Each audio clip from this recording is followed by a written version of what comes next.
Hey everybody, Sean here from Somm Wine Club, and I have got Somm wine for you. This is the 2022 Rouvalis Syracho Viognier Roditis blend from Aigialeia in the northern Peloponnese Peninsula in Greece. This is made from indigenous variety Roditis blended with international variety Viognier, and we got a lot of ground to cover, so I'm going to start from the beginning. The winery was started by Angelos Rouvalis in 1990. He is one of the first wave of kind of modern Greek viticulture. The winery was credited with part of being that reinvigoration, taking Greece from ancient winemaking into modern winemaking. Angelos was born in Aigion, the town which is just below the Aigialeia in the mountains there, trained in Bordeaux, and then returned to Greece, and was actually the first person to make a Santorini wine, PDO Santorini. So has that on his record in 1990, started Rouvalis in 1994, finished this incredible gravity-fed winery in the mountains of Aigialeia. So it's 6 levels built into the rock. Everything in the winery is done by the flow of gravity. They don't use pumps or anything to move wine or anything from level to level. Everything just kind of goes sequentially down after harvest. So in 2017, his daughter Theodora and her husband Antonio Ruiz Panego returned to Greece from their studies and work internationally. They're both trained enologists. Theodora went to school in Athens and then finished her Master's of Viticulture while they were both living in Burgundy. She was working at Clos de Tar at the time, which is, for anybody that is familiar with super premium Burgundy, is one of the top monopole Grand Cru producers and vineyards in Burgundy. They've worked in Chile, they worked in New Zealand, and they brought all of that international experience back to Greece to kind of continue the next generation at Rouvalis. This winery and the place where it is in Aigialeia in the mountains is some of the most rugged, difficult, incredible terrain, terroir to be growing wine.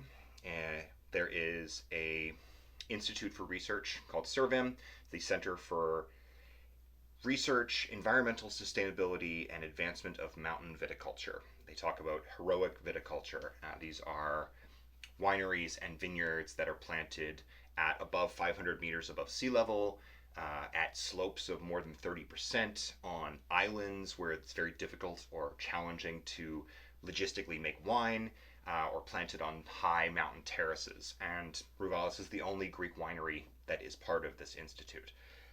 So that tells you just how one step up they are in what they're doing in this particular region.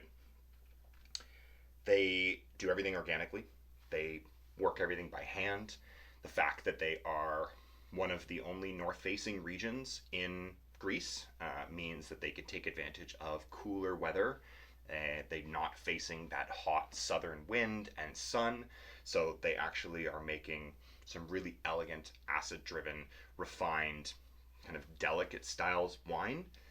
They're really kind of close to the Gulf of Corinth, so you have these breezes coming off of the water. The vines for this particular wine are between 900 and 1100 meters above sea level, so extremely high mountainous terrain and a huge shift of temperatures from day to night, which allows the wines to develop complexity and depth, but without getting overripe, because they have that cool mountain air to cool them down at night and retain acidity and brightness. So this is a 60-40 blend of Viognier and Roditis. The vines are picked independently. The Viognier is cold macerated, and then they're blended back together in the press and then fermented together. So you get co-fermentation here of Viognier and Roditis. Viognier can be very aromatic, it can be very floral, it can be very perfumed, but they've tempered that with the addition of 40% Roditis, which is a lot more citrusy, a lot more mineral.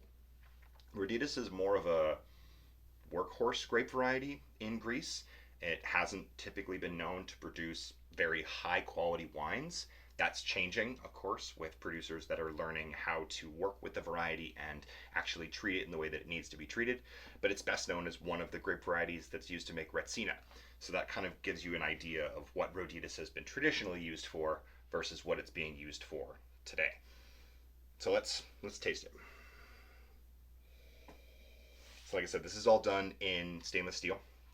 This is really about freshness, about aromatics, about zesty, bright, clean fruit flavors and mineral character. There's white peach, there's lemon blossom, citrus blossom, lemon peel. There's like a Meyer lemon sweeter citrus character here as well. And then a little bit of this kind of grassy green herb as well. It's actually quite subtle and restrained.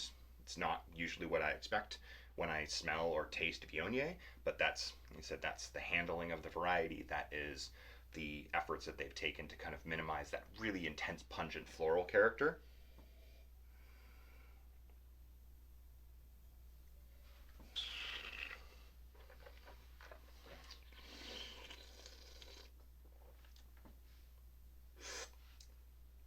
On the palate, the character of the Viognier is a little bit more apparent. You get this slightly oily texture, this richness, this roundness to it, but followed up by a waft of really great, fresh, alpine, mountain acidity.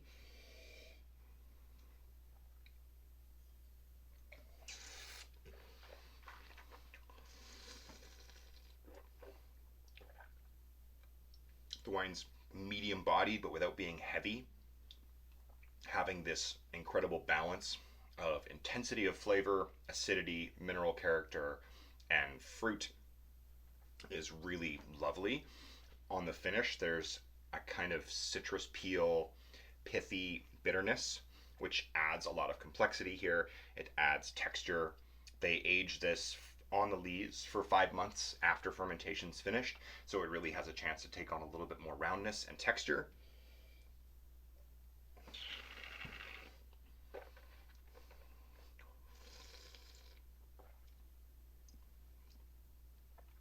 And just lingers on your palate. That citrusy bitterness, that kind of punch of floral, that texture,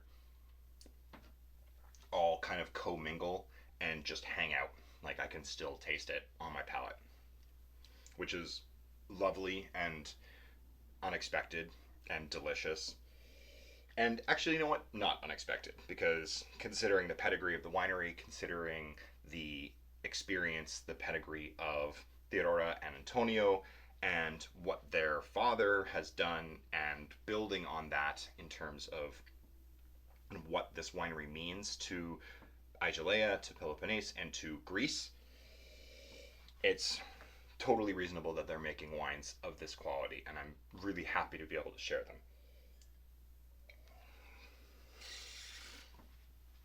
Food wise, it's really easy to default to Greek food with Greek wine, but you don't need to hamstring yourself quite that hard with this one. Yes, it's going to work really well with things like calamari or marinated grilled prawns with orzo and lots of citrus. You get orange or herbs and spices in there.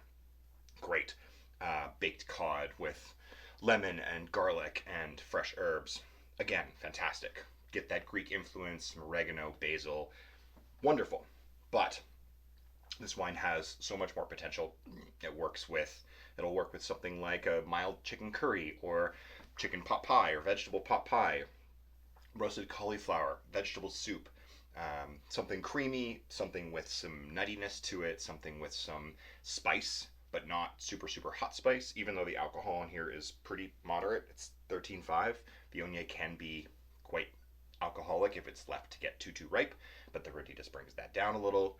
But you have a balance of intensity of aromatics and flavor and acidity. So you can play with spice, you can play with things like saffron or ginger, turmeric.